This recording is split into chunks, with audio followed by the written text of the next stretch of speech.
Avec l'aide d'Hachem, je vais essayer de vous transmettre un enseignement du Rav Arush. Que je me donne longue vie et bonne santé. Et sur cette notion d'amour d'Hachem. Il y a dans le Tehillim 100, il y a une expression qui est très bizarre. On parle de la crainte d'Hachem, ou plutôt de la crainte qu'a Hachem. On est en train de dire que Hachem, il craint quelque chose dans ce Tehillim-là. Iratecha, ta crainte. Donc, quoi? Attends, Hachem, il est tout puissant. Il craint rien. Qui est au-dessus d'Hachem? Qui peut lui faire peur? Tiens, on voit qu'il y a une crainte d'Hachem. Il y a une crainte qui émane, Hachem a peur de quelque chose. Incroyable. Écoutez cette merveille. Le Noam Elimelech, il nous ramène comme ça une chose incroyable. Il nous dit, vous savez ce que craint Hachem le plus? La chose qu'il a peur, qui fait le plus peur à Hachem. Comment? Ça aurait pu être une piste. Ça aurait pu être une piste, mais c'est encore plus profond que ça. Il a peur, écoutez comme c'est beau, il a peur qu'on faute et qu'il ne puisse pas nous donner. Il a peur qu'on faute et qu'à cause de ça, il ne puisse pas nous donner. Puisqu'il y aurait une justification du fait que je ne mérite pas, parce que j'ai fait certaines choses, alors on ne peut pas me donner.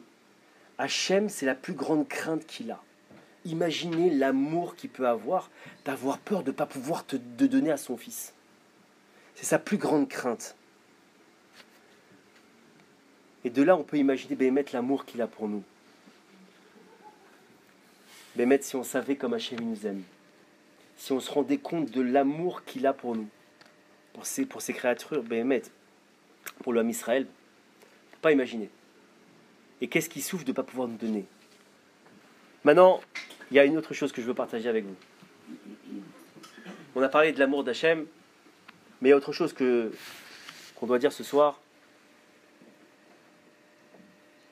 On disait que tout à l'heure, on disait que Hachem il souffre avec nous. Il souffre avec nous quand on a des manques, quand une personne n'arrive pas à avoir d'enfant, Dieu préserve, ou qu'elle n'est pas mariée, ou qu'elle n'arrive pas à subvenir à ses besoins, etc. Bon, Hachem il souffre.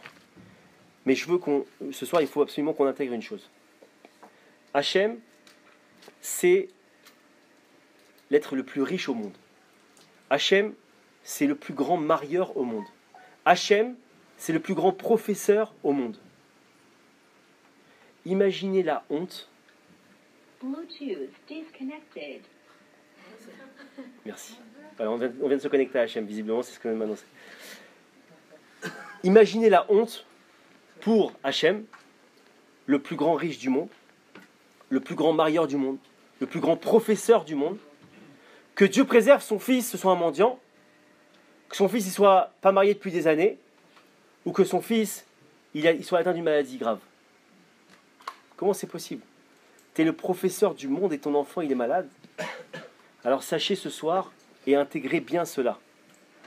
C'est une honte sans fin pour Hachem que un de ses enfants il ait des manques. Ah, vous allez me dire alors c'est quoi l'embrouille? Moi j'ai des manques, ouais. Je suis pas marié, le type il est pas marié, il est malade, il a des problèmes d'argent, alors quoi? Sachez que dans la prière, on va en parler juste après, mais il y a une façon d'amener les choses pour Hachem.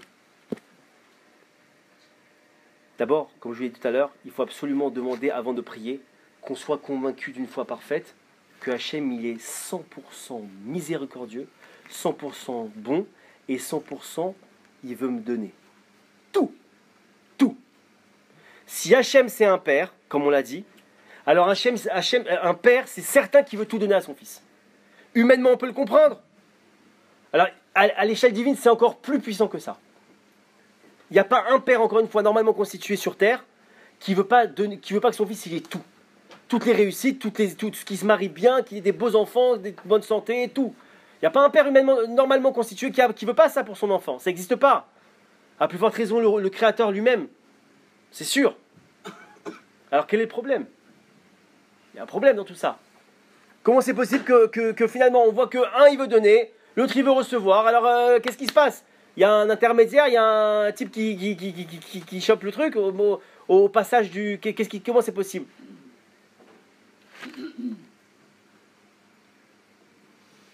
Parce qu'on ne croit pas, mes amis, la chose qui bloque, la chose qui fait qu'on n'a pas la délivrance, c'est qu'on ne croit pas d'une foi parfaite que Hachem, il veut véritablement me donner.